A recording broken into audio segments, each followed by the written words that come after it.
Bismillahirrahmanirrahim. Assalamualaikum warahmatullahi wabarakatuh. Alhamdulillah alladzi ballaghana syahra Ramadan wa ahallahu alaina bil amni wal yumni wal fadli wal imani wal islam. Walhamdulillahilladzi ja'alana minas sha'imin wa ja'alana minal qaimin fa nad'uhu asa an yaj'alana minal muttaqin. Amma ba'du. Bapak Ibu jamaah Masjid Al-Hidayah yang kami hormati dan kami muliakan. Pertama dan paling utama, kita bersyukur kepada Allah Subhanahu wa taala yang telah mengabulkan doa-doa kita, mengabulkan doa Nabi kita Muhammad sallallahu alaihi wasallam. Nabi kita Muhammad sallallahu alaihi wasallam itu mengajarkan satu doa yang menjadi sunnah bagi kita untuk dibaca ketika menjumpai pergantian bulan Hijriah. Doa itu berbunyi Allahumma ahillahu alaina bil amni wal yumni wal fadli wal imani, dan seterusnya. Kenapa tadi saya mengatakan bahwa doa ini dikabulkan? Karena memang sesuai dengan kenyataan. Doa itu Bapak Ibu artinya adalah, ya Allah tu Gusti, wahai Tuhan kami, ahillahu alaina, jadikanlah permulaan bulan ini, meskipun kita sudah hampir pertengahan ini, tapi kandungan doa ini masih dirasakan sampai sekarang. Itulah kenapa saya bahas. Monggo, tempatnya masih luas, yang berdatang langsung ke sebelah utara. Ya Allah, berilah kami di awal atau di dalam pergantian bulan ini bil amni, dengan rezeki karuniamu berupa aman. Apa aman itu? Keamanan. Aman. Aman boten teng mriki? Aman boten teng Mojokerto? Di Masjid Al-Hidayah aman, nyaman, tentram, plus adem. Adem nggih, AC ini banter. Alhamdulillah. Allah memberi nikmat kepada kita yang menjadi doa Nabi kita, yaitu keamanan. Apa jadinya jika kita diberi iman, diberi rezeki, diberi napa mawon pun, tapi mboten diparingi aman? Hidupnya penuh ancaman, penuh kegelisahan, ada konflik yang mana saat ini di luar sana terjadi konflik internasional. Tidak bisa saudara kita merasakan keamanan, kenyamanan, ketentraman seperti yang kita rasakan sekarang. Mereka dihantui rudal-rudal.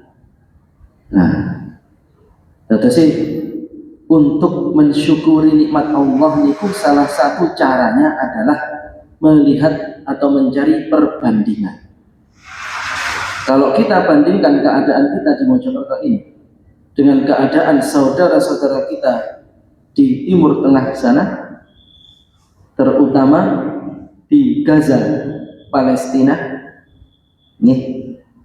dan sekitarnya, yang sekarang banyak rudal mendarat, rudal Iran, mendarat di pangkalan militer Amerika Serikat yang ada di negara Teluk di Jazirah Arab. Nah, niku teman kami yang tinggal di Kuwait kemarin update status, Pak. Niat hati membahagiakan orang tua. Jadi orang tuanya niku umroh, pulang umroh diampiraken teng pundi Kuwait. Karena putranya atau putrinya tinggal di sana, suami istri sudah punya anak, karena bekerja di Kuwait, orang tuanya setelah umroh dimampirakan Kuwait. Niat hati apa? Ingin membahagiakan orang tua. Ternyata setelah 2 hari di situ terjadilah apa yang terjadi. Niat hati membahagiakan orang tua justru menjadi sebaliknya.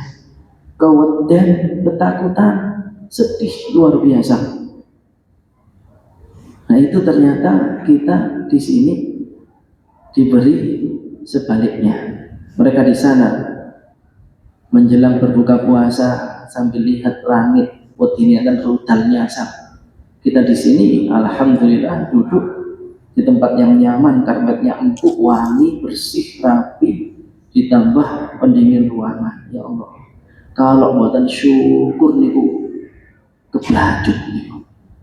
Maka penting bagi kita mensyukuri nikmat aman ini dengan meningkatkan iman dan ketakwaan.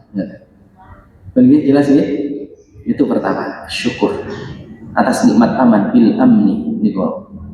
Kemudian kita bersalawat kepada Rasulullah Muhammad sallallahu alaihi wasallam. Nabi kita Muhammad sallallahu alaihi wasallam Nabi Rahmah wal Uswah, Nabi yang sangat menyayangi umatnya. Ketika wafat yang disebut bukan anak istrinya, yang disebut umatnya.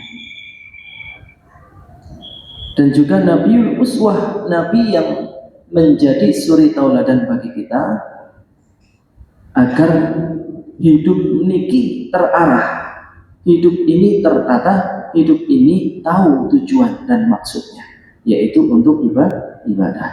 Di antara ibadah yang disyariatkan oleh Allah Subhanahu wa taala adalah ibadah puasa Ramadan, wajib hukumnya. Dan ibadah yang disyariatkan oleh Allah Subhanahu wa taala niku semua punya tujuan. Nah, Bapak Ibu, enten tujuane, enten. Kata semriki wau, dari rumah keluar rumah, tujuannya kemana? Masjid Al-Hidayah. Seandainya kita tadi di tengah jalan noleh, terus kepincut misal dengan yang ditoleh, entah niku gandiyo atau rumahnya teman, awi-awi, mampir, ternyata mampir. Terus sampai adzan maghrib, nyampe enggak di sini? Padahal sudah niat mau ikut pengajian, nyampe boten? Boten. Nah, sama halnya dengan ibadah. Ibadah yang disyariatkan oleh Allah Subhanahu wa taala memiliki tujuan. Menawi mriki dereng nyampe kan tujuan niku, berarti ibadahnya masih mandek di tempat sebatas ritual, sebatas rutinitas, belum membuahkan hasil karena belum mengantarkan kita ke tujuan yang ditetapkan oleh Allah Subhanahu wa taala. Nah, secara umum tujuan dari semua ibadah itu adalah agar kita berakhlak. Kalau di akhirat agar kita mendapatkan ridho Allah. Tapi kalau di dunia tujuannya agar kita berakhlak mulia. Niku tujuannya. Tapi kita tidak akan membahas semua ibadah, sholat, zakat, puasa, haji. Tidak. Kita fokuskan satu seperti yang sudah ditampilkan di proyektor ini. Judulnya adalah Kasyfu Sirri La'allakum Tattaqun. Mengupas rahasia la'allakum tattaqun. Napa la'allakum tattaqun niku? Agar kamu bertakwa. Agar kamu bertakwa niki tujuan puasa. Berarti kalau tiang poso tapi boten menghadirkan atau tidak mengantarkan seseorang kepada derajat takwa, poso niku belum memenuhi tujuan. Nggih? Itulah kenapa Rasulullah SAW bersabda, kam min so'imin laisa lahu min siyamihi illa al-ju' wal 'atash. Berapa banyak orang berpuasa tapi yang didapat hanya lapar dan dahaga. Loh, cobi, itu kan mengerikan. Sudah berlapar-lapar, berhaus-haus dari sebelum terbitnya fajar sampai terbenamnya matahari, tapi kosong, tidak mendapati pahala di sisi Allah karena puasanya sebatas lapar dan dahaga, tidak menghadirkan takwa.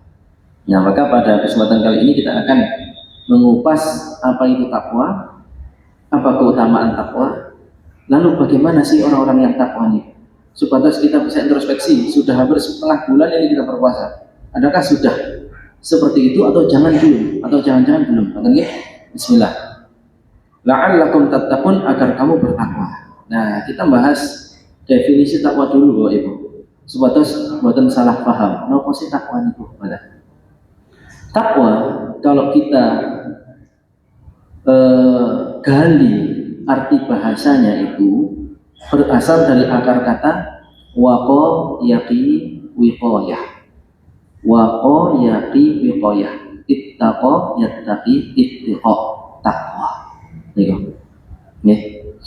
Nah, takwa niki ada yang mirip nama makanan niku napa? Oh. Nah, tahu nggih. Tahu mawon takwa masa mriki mboten kan mosok kalah kali tahu. Tahu kuning niku. Kok sakit nih disebut takwa nih? Kalau kita mugi-mugi tidak kalah dengan tahu. Ya Allah. Artinya napa wiqayah niku mencegah atau pencegahan. Seseorang melakukan suatu pencegahan agar terhindar dari suatu bahaya atau apapun yang tidak diinginkannya. Contoh misal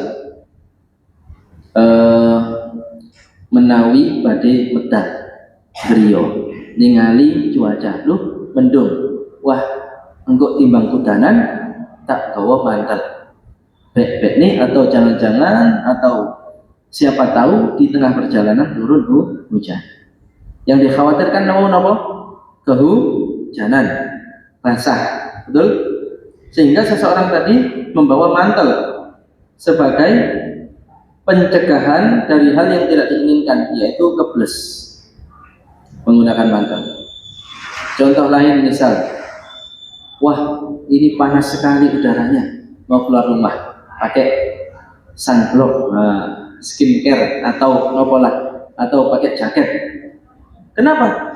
Biar tidak terkena sesuatu yang dikhawatirkan, yaitu kulitnya terbakar atau gosong. Tindakan seseorang dengan menghadirkan sesuatu sebagai pencegahan itu dalam bahasa Arab disebut takwa. Lalu apa kaitannya dengan bertakwa kepada Allah? Berarti napa? Mencegah diri dari apa yang tidak diinginkan dari Allah. Napa niku? Murka Allah, adab Allah. Itulah yang tidak kita inginkan dari Allah, maka kita membuat suatu pencegahan dari hal tersebut. Nah, pencegahan ini adalah dengan apa? Menjalankan perintahnya, menjauhi larangannya. Itulah kenapa kalau dulu sering kita dengar, takwa itu apa? Takut kepada Allah. Loh, Allah kok ditakutkan? Yang ditakutkan dari Allah adalah murkanya dan azabnya. Yang diharapkan adalah maghfirah dan ridhonya. Nah, dengan adanya puasa itu seakan-akan menjadi pencegah kita dari melakukan hal-hal yang bisa menghadirkan murka atau azab Allah Subhanahu wa taala. Nah, yaitu arti takwa secara bahasa, yaitu pencegahan. Contoh, kita pakai payung biar tidak basah, maka kita melaksanakan perintah Allah, menjauhi larangannya agar tidak mengundang murka Allah Subhanahu wa taala. Niku arti takwa secara bahasa. Nah, apa sih yang akan didapatkan bagi seseorang jika orang itu bertakwa? Oke, nomor 1, orang bertakwa adalah orang yang mulia. Firman Allah Ta'ala dalam surat Al-Hujurat ayat 13, Inna akramakum indallahi atqakum. Yang artinya sesungguhnya orang yang paling mulia di antara kamu di sisi Allah adalah orang yang paling bertakwa. Nah ini. Dari ayat ini Bapak Ibu bisa kita pahami bahwa kita tidak bisa menilai kemuliaan seseorang secara kasat mata. Tidak bisa kita melihat orang sing kopiahan terus, sarungan terus, atau jubahan terus, berarti orang paling bertakwa dan lebih bertakwa di antara orang yang kaosan oblong, triningan. Tidak bisa. Jadi al-muslimul haqiqi laisa man labisal qalansuah wa laisa man labisal izar wa ziyal muslim wa ziyal islami. Seorang muslim sejati bukan hanya yang selalu berbusana muslim. Ya kalau laki-laki, kalau perempuan ya jelas harus menutup aurat secara sempurna. Berhijab ini kok. Kalau laki-laki menutup aurat tidak harus selalu pakai sarung, pakai celana panjang juga menutup aurat. Tidak pakai kopiah juga bukan berarti membuka aurat, bukan. Ya, tidak dinilai dari itu, tapi dari ketakwaan yang ada di dalam diri kita, dalam hati kita. Itulah mengapa di awal dakwah Islam yang pertama kali masuk Islam niku minal fuqara wal masakin, orang fakir miskin. Karena cocok dengan ajaran Islam yang menghapuskan di Arab jahiliyah dulu niku masih ada kasta. Jadi ada orang kaya, ada orang miskin. Niku dianggap berbeda kasta. Tuan dan hamba sahaya, tuan dan budaknya itu tidak boleh duduk bareng. Kalau tuannya makan di atas meja, makanannya di atas meja, bukan lenggah di atas meja, lenggahnya di kursi atau lesehan tapi di atas meja makanannya. Hamba sahaya tidak boleh gabung sana, disingkirkan. Ketika ajaran Islam datang membawa syiar al-musawah, persamaan, bahwa semua umat manusia itu sami, yang membedakan hanya ketakwaan di sisi Allah dan hanya Allah yang bisa menilai, maka orang-orang cocok dengan ajaran ini. Nah, orang takwa itu tidak pandang usia, tidak pandang jenis kelamin, tidak pandang pekerjaannya apa, strata sosialnya apa, jumlah tabungannya di rekening berapa. Tidak itu yang menjadikan Allah menilai seseorang mulia atau tidak.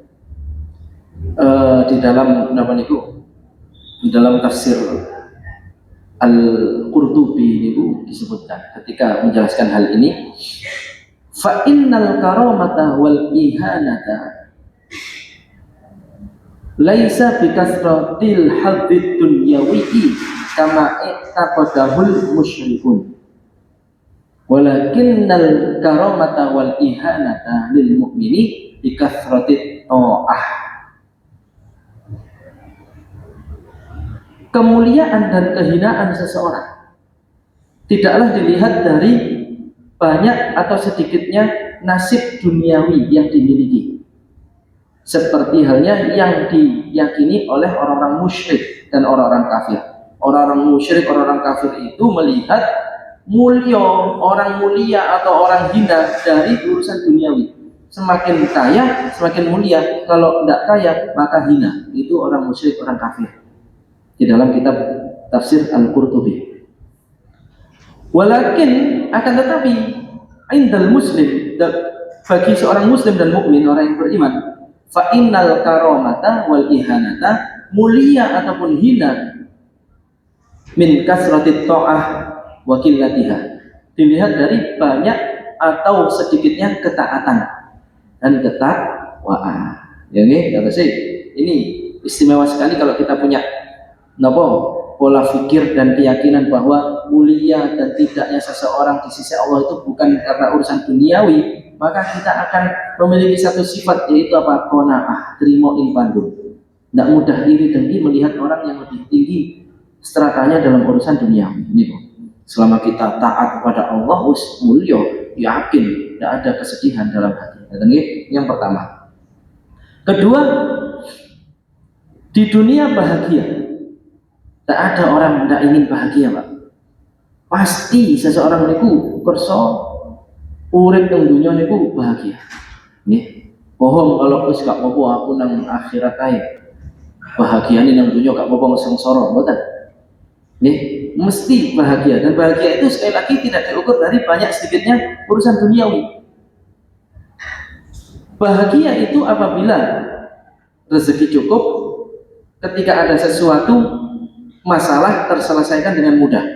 Sehingga dalam surat Al-Talaq ayat 2, 3 dan akhir ayat 4, akhir ayat 2, awal ayat 3 dan akhir ayat 4 itu Allah memberi memberi janji kepada siapapun yang bertakwa, dibukakan jalan keluar baginya. Ini satu. Dua, diberi rezeki dari arah yang tidak disangka-sangka. Di akhir ayat 4 dijadikan kemudahan baginya dalam urusannya. Tapi kita bahas satu-satu nih.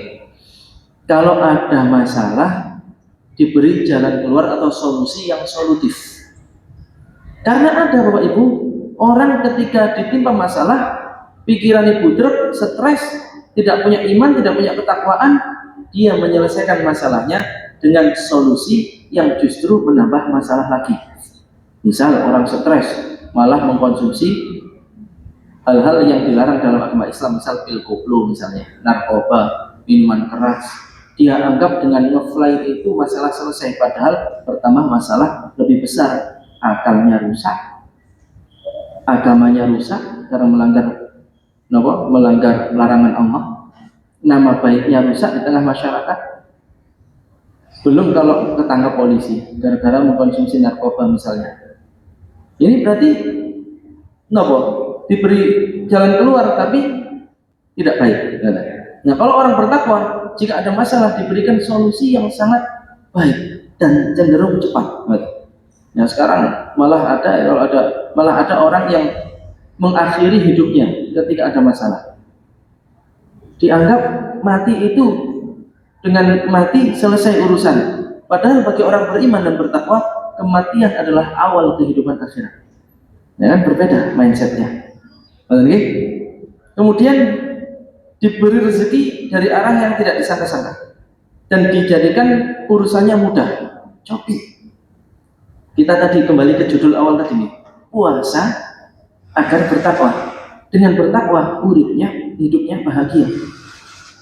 Jadi Allah sebenarnya sangat sayang sekali dengan kita, Bapak Ibu. Dengan adanya syariat-syariat Islam, sholat, puasa, zakat, haji, semua itu bermuara pada takwa, dan takwa keutamaannya luar biasa seperti ini. Nah, ini ada asbabun nuzulnya.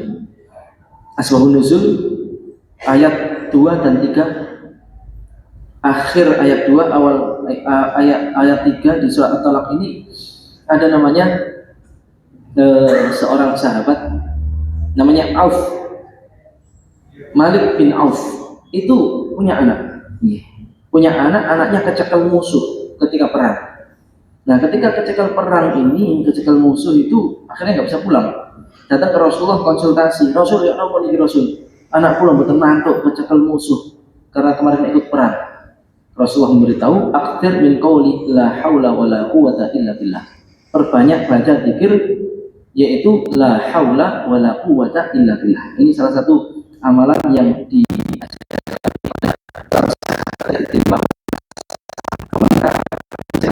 la haula wala quwwata illa billah. Dibaca itu banyak suami dan istrinya ini sama-sama zikir dengan ucapan la haula wala quwwata illa billah. Singkat cerita, anaknya tadi yang tertawan di kandang musuh itu, di kubu musuh itu kok kandang, di kubu musuh, tiba-tiba ikatan tangannya itu lepas, ikatan kakinya lepas, lodok dengan sendirinya, dan posisi yang jaga itu tertidur semua. Lalu dia kabur, ketika kabur numpak untanya musuh. Ayo, itu ya apa hukumnya? Kan itu bukan miliknya, nyolong nih. Hukumnya apa? Halal apa haram? Oh ibu, ini seorang sahabat tertawan ketika perang, tertawan ketika mau pulang pakai ontanya musuh di kita mantu. Apa hukumnya? Dalam halal. Wong itu rampasan perang. Perang itu sebisa mungkin melemahkan musuh, termasuk harta-hartanya dirampas, halal.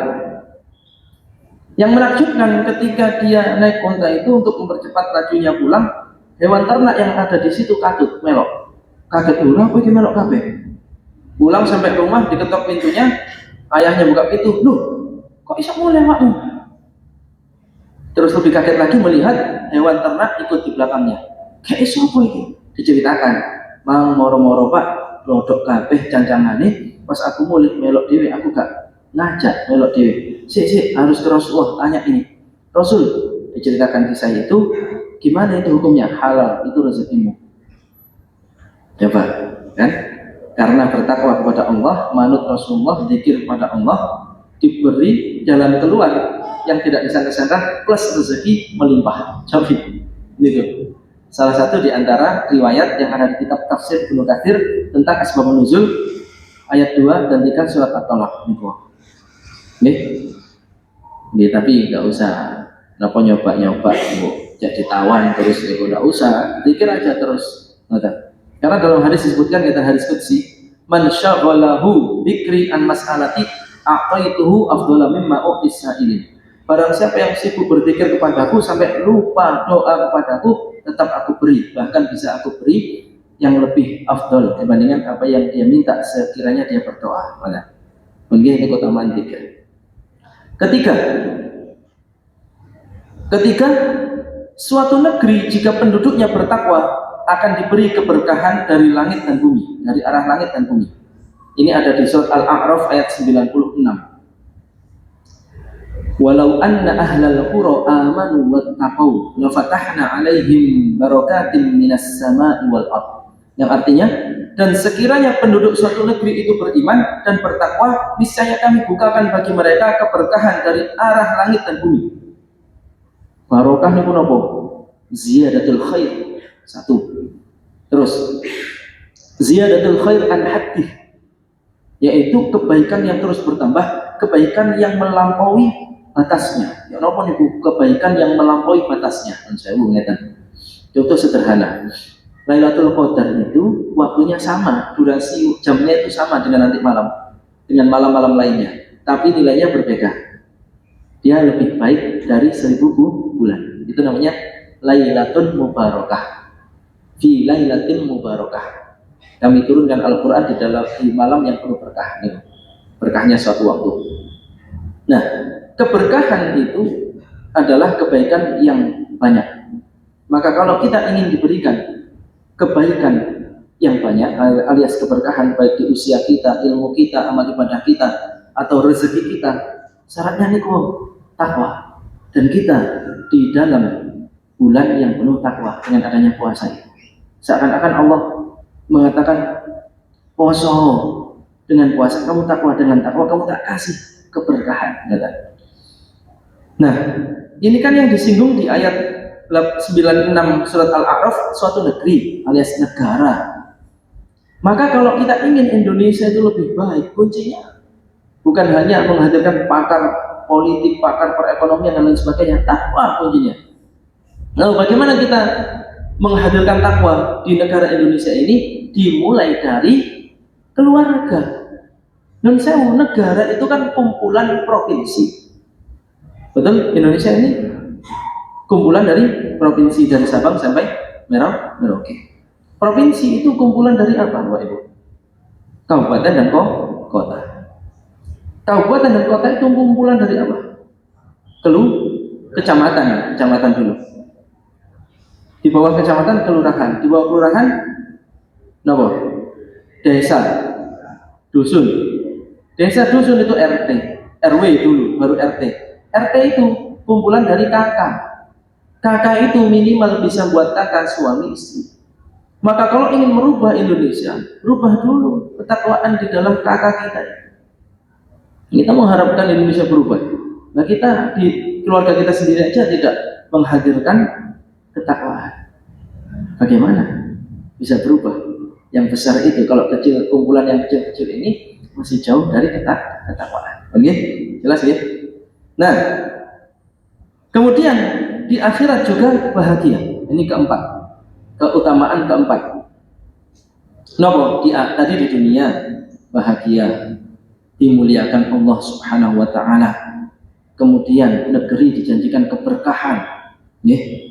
Lalu di akhirat dinanti oleh surga.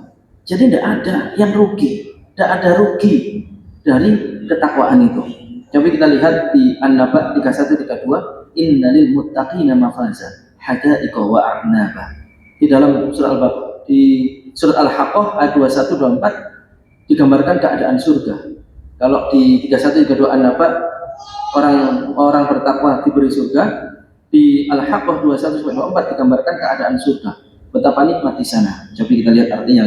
Sungguh orang-orang yang bertakwa mendapat kemenangan, yaitu kebun-kebun dari buah anggur. Ini masih ada lanjutannya, tapi kita singkat di situ saja. Sudah cukup bagi kita di akhirat diberi tempat yang sangat indah, yang sangat nyaman, sangat tentram.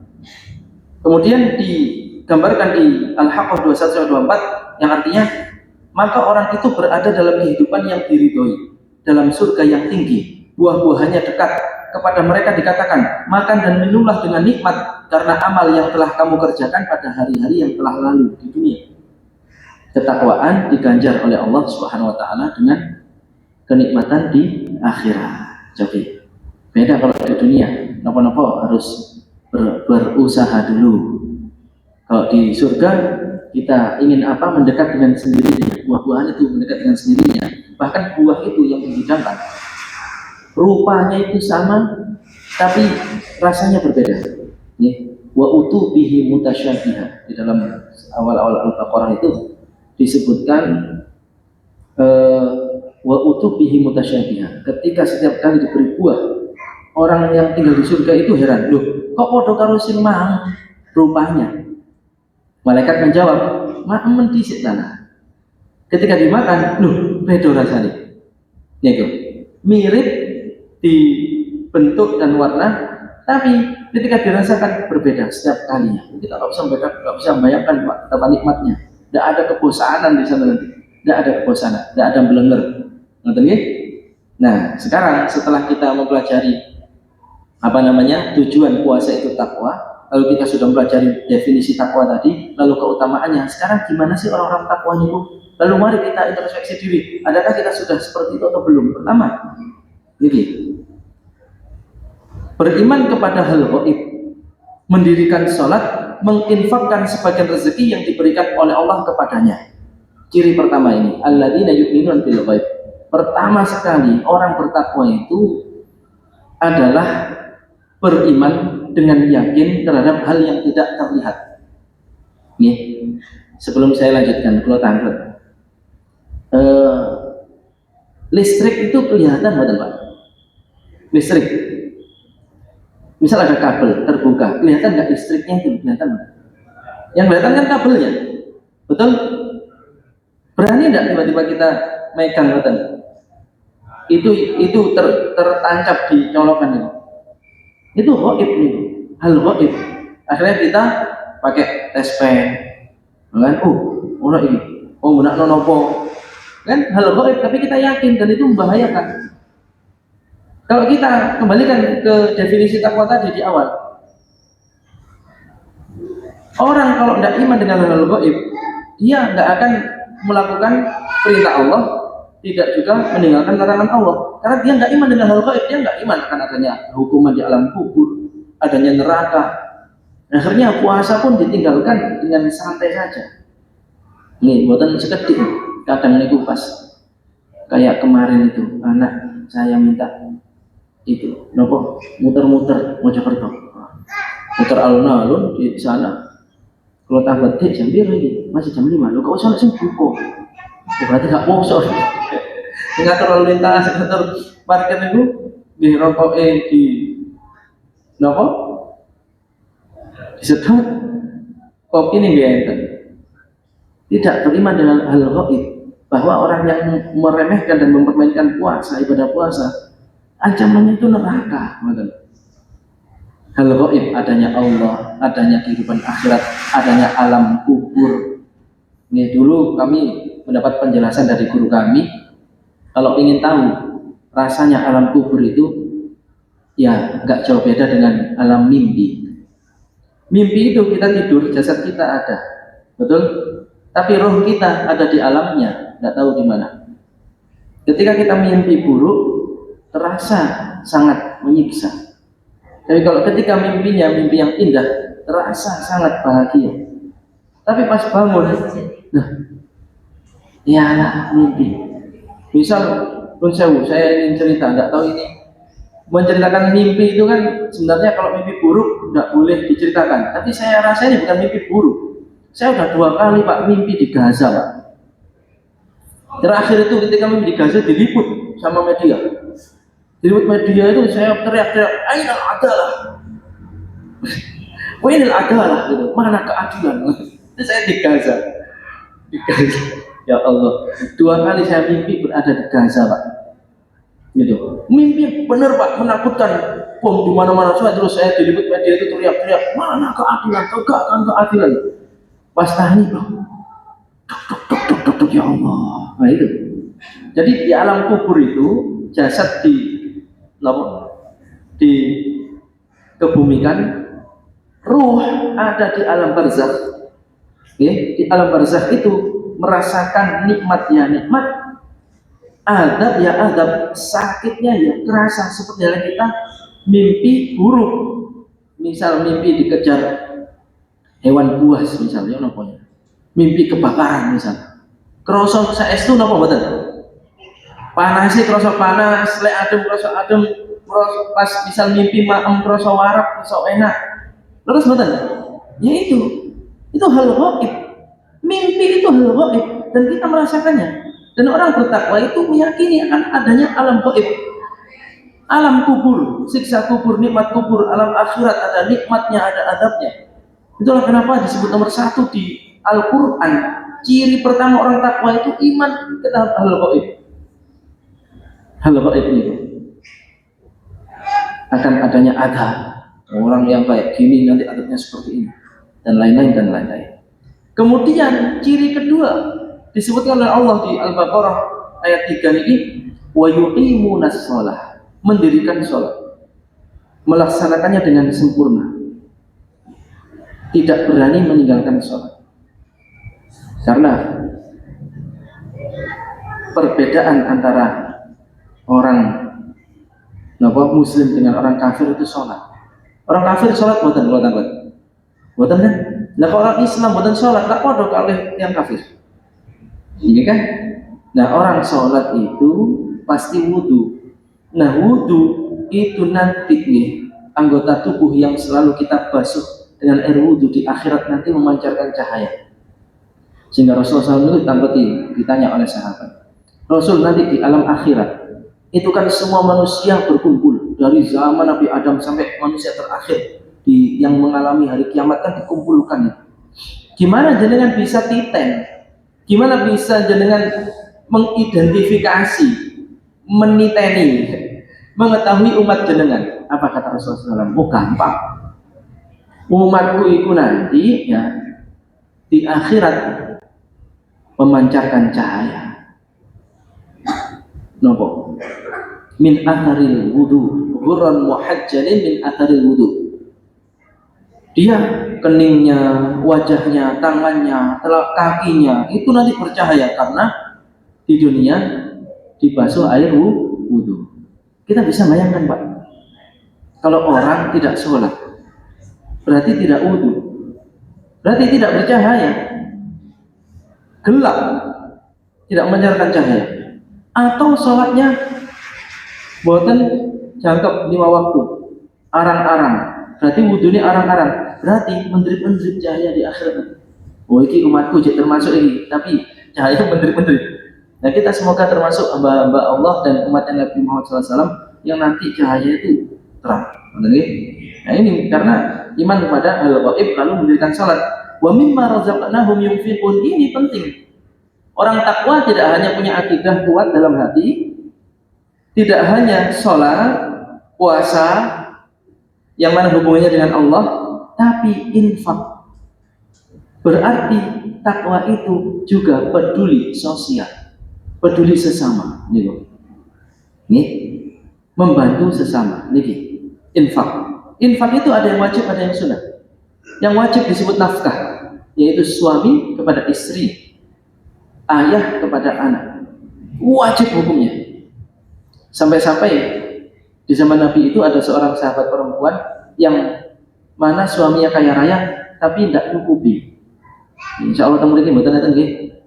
Rezekinya kata tapi bojo dan anak buatan dicukupi. Wah itu kebelajut nih, busuk. Kata Rasulullah kepada istri tadi, ambilan, ambil, tidak nunggu dikasih atau minta dulu, tidak. Kon jaluk ya kak TKI, ngenteni tiga ya kak TKI, ambilan, jatahmu ada di sana, bagianmu ada. Gitu. Nah itu boleh dengan syarat, nopo mampu tapi tidak cukupi. Kalau sudah cukupi, ya harus ikhlas terima pandu. Dan wajib itu hukumnya, nafkah namanya. Yang sunnah, anak kepada orang tua itu sunnah. Ini jadi salah kalau seandainya ada yang mengatakan kamu kalau dapat gaji pertama kali yang harus kasih orang tuamu. Orang tua boleh ngasih, tapi tetap itu bukan wajib, itu sunnah. Apalagi orang tuanya kaya raya, yang anaknya malah membutuhkan. Malah justru orang tuanya bantu, kan? Kecuali orang tuanya memang tidak mampu, anaknya sangat mampu, wajib mencukupi dan menafkahi orang tuanya. Hukum asalnya sunnah. Yang wajib justru istri dan anak-anaknya. Kemudian kerabat dulur-dulur, ponakan itu sunnah juga. Itulah kenapa ada tradisi Idul Fitri, ada angpau itu sunnah. Boleh memberi sanak famili, keluarga itu boleh. Pahalanya double, pahala silaturahim dan pahala infak. Wal masakin, wal yatama, wal masakin, wa ibnis sabil. Anak yatim, orang miskin, ibnu sabil, ini sunnah semua. Benih infak. Menunjukkan bahwa orang-orang bertakwa itu hubungannya tidak hanya baik dengan Allah tapi juga baik dengan sesama manusia, membantu, yunfiqun liqaw. Kemudian yang kedua, menginfakkan hartanya baik di masa lapang maupun sempit, mudah menahan amarah. Nah, coba ini ketika kita Ramadan sudah hampir setengah bulan ini, gimana amarah kita? Apakah sama seperti sebelum berpuasa, meledak-ledak, titik-titik emosi, goreng-goreng, atau bisa menahan? Nah ini penting. Ciri orang bertakwa disebut dalam Al-Quran, wal kadhiminal ghaidh, menahan amarah. Ada di surat Ali Imran ayat 134. Wal 'afina 'anil nas, mudah memaafkan kesalahan orang lain. Poso Ramadan, tapi masih mangkol dendamnya nggak habis-habis. Nang tonggone, nang dulur, nang koncone, wah itu bahaya. Ini bahaya. Puasanya belum mengantarkan dia kepada tujuannya. Sekarang diperbaiki, dimaafkan kesalahan orang lain, ditahan amarah. Wallahu yuhibbul muhsinin, dan mudah berbuat baik kepada orang lain, terutama kepada orang yang menyakitinya. Cobi nih, tanda orang bertakwa nih. Nabi Muhammad SAW itu diludahi orang. Nih pasti bukan Muslim. Kalau Muslim nggak mungkin meludahi Nabi. Diludahi orang. Setiap kali melewati tempat itu diludahi. Hingga suatu ketika Rasul lewat situ tidak diludahi. Justru heran Nabi kita. Tangklet tembok-tembok itu. Endi wong sing biasa idone aku. Oh niku loro sedang sakit. Coba kalau orang tidak bertakwa pasti ngapokno, ngrasakno. Salah tino-tino idone aku. Wah, kapok. Tak tengah mati. Itu bahaya. Orang tidak bertakwa. Orang bertakwa pasti mengikuti sunnah Nabi, justru berbuat baik kepada orang yang menyakitinya. Rasulullah datang ke rumahnya nyambangi, kemudian yang disambangi, waduh, dibalas kok aku iki gitu, ini kok aku iki. Ternyata justru dirawat, diperlakukan dengan lemah lembut, dirawat. Dia berkata, ya Allah, orang yang aku sakiti, yang aku hinakan sehari-hari, justru memuliakanku. Orang-orang, saudaraku, bahkan belum ada yang menjengukku. Langsung bersyahadat. Ini gampil nopo gampil Pak? Berbuat baik kepada orang yang berbuat buruk pada kita. Nabi kita bersabda, wa ahsin ilaman asa'a ilaika. Berbuat baiklah kepada orang yang berbuat buruk kepadamu. Itu tanda takwa. Kemudian, nah, orang takwa itu bukan berarti maksum. Maksum itu apa? Terhindar dari dosa. Yang maksum hanya Nabi dan Rasul. Kita ini manusia biasa.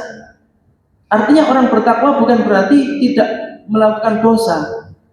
Bedanya, kalau orang bertakwa ketika berdosa langsung bertaubat. Kalau orang tidak bertakwa, dosa boten ngrasa. Boten poso nganggape biasa. Malah pede ngetokno nang wong akeh. Dalam lah nggih napa mawon pun. Ya Allah, niku waduh enggak tahu itu bagaimana itu keadaan imannya. Coba kita lihat ayat ini.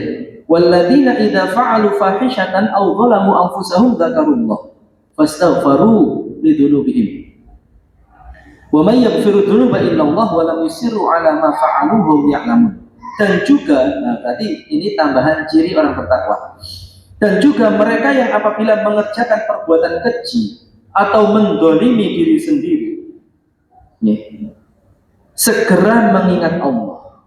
Nah, jadi kalau kita, Bapak Ibu, tergelincir dalam perbuatan dosa, langsung iling Allah, langsung getun, itu masih ada ketakwaan dalam diri kita. Harus disyukuri, ada perasaan getun. An-nadamatu taubah. Dalam hadis disebutkan seperti itu. Penyesalan itu termasuk bukti taubat, bukti takwa. Segera mengingat Allah, fastaghfaru lidzunubihim, lalu memohon ampunan atas dosa-dosanya.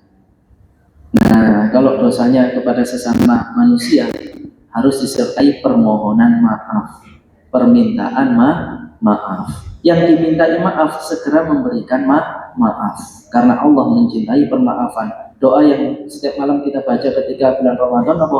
Allahumma innaka afuwun tuhibbul afwa fa'fu anni. Ya Allah, Gusti, innaka afuwun, engkau maha pemaaf.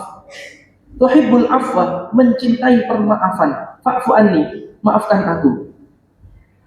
Allah akan menilai, lah awakmu dhewe nyepuro wong liya angel wae disepuro wae aku. Enggak bisa.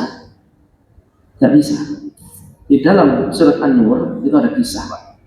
Di dalam surat An-Nur itu ada kisah Abu Bakar dengan Mistah, sepupunya. Mistah itu memfitnah Aisyah radhiyallahu anha, binti Abu Bakar, putri Abu Bakar, namanya Aisyah, istri Rasulullah SAW. Suatu ketika terkena fitnah, difitnah berzina dengan seorang sahabat. Nah, itu kisahnya panjang, saya persingkat aja. Mistah ini sepupunya Abu Bakar termasuk yang memviralkan hoax itu. Memviralkan dari mulut ke mulut, belum ada media sosial dulu, Pak. Dari mulut ke mulut, oh Aisyah gini. Abu Bakar As-Siddiq tidak bisa menyalahkan Mistah karena belum turun wahyu. Karena dulu itu kalau ada masalah pasti turun wahyu. Menjawab. Setelah sebulan lamanya baru turun wahyu bahwa itu hoax. Abu Bakar langsung marah, Pak. Karena apa? Mistah itu dari sejak kecil, sejak di Mekah sampai hijrah ke Madinah, yang ngasuh Abu Bakar, yang namanya itu mau penny biayai nguripi, karena Mistah ini miskin, diasuh oleh Abu Bakar. Nah, sunnahnya apa di sini? Kalau ada saudara yang tidak mampu, kita bantu. Seperti halnya Abu Bakar bantu Mistah sepupunya, tidak mampu. Yang mencukupi selama hidupnya itu Abu Bakar. Lah, kok memfitnah anaknya Abu Bakar? Abu Bakar langsung bersumpah, mulai saiki putus. Napa sing diputus? Bantuannya. Wis urip dhewe, gak tak openi meneh, gak tak bantu, gak tak ragati kalau cara basa Jawa. Gak tak openi, gak tak ragati. Coba kira-kira itu pantas mboten? No, yuk pantas. Wajar mboten Abu Bakar bersikap seperti ini? Wajar. Dilarani kayak ngono, anak ini fitnah selama sebulan disebarkan. Turun wahyu ini menjelaskan dan menegaskan bahwa itu hoax. Tidak mungkin istri Nabi berbuat senonoh. Berbuat tidak senonoh. Semenjak itu Abu Bakar bersumpah, mulai sekarang tak putus hubunganku denganmu wahai Mistah, bantuan lagi tidak ada, BLT tidak ada lagi sudah. Ditegur sama Allah dengan ayat setelahnya. Betapa Allah sayang dengan Abu Bakar. Disampaikan oleh Rasulullah, ya Abu Bakar, ono ayat yang turun sebabnya sumpahmu itu. Oh, pun ada. Nggih niku nggih. Terus mugi-mugi kita bisa niku mistoh, intinya Abu Bakar disuruh maafkan mistoh. Nih, kalau kamu ingin dimaafkan Allah, maafkan mistoh, langsung dimaafkan. Nah, ya mungkin-mungkin mereka sakit melampai poso niki saestu menghantarkan kita menjadi orang bertakwa sehingga mendapatkan keutamaannya dunia akhirat dan juga dapat memiliki ciri-ciri orang bertakwa yang disebut di beberapa ayat tadi. Mboten mawon kang saged mriki sinaoni, mugi manfaatipun kirang lebih punya. Assalamualaikum warahmatullahi wabarakatuh.